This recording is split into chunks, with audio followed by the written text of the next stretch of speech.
But it isn't just about stopping sex addiction. It's That's bigger. just that automatically happens when we clean up your fear, your shame, your pain, your doubt, your judgment, your criticism, and your anger. And you don't need a coping mechanism anymore. Right. Well, and I think I've seen guys kind of notice that like the behavior is such a blockade to curating and living the life that you could be living.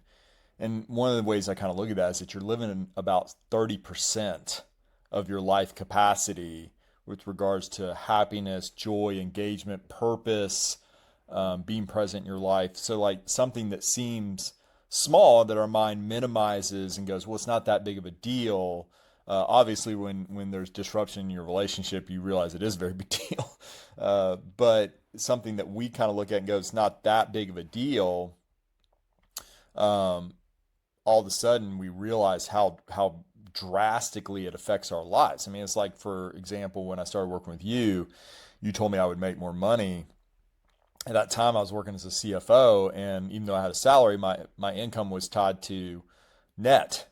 So making more money happened because I was more present and engaged in that section of my job that I hadn't been before, Yeah. which allowed, which obviously that extra income affected a lot of other areas in my life in a positive way.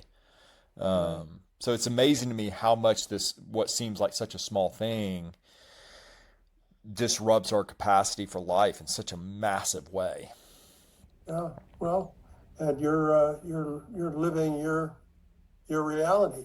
You know, we tell people your computer kicks in every month or so and says, "Do you want to update your software?"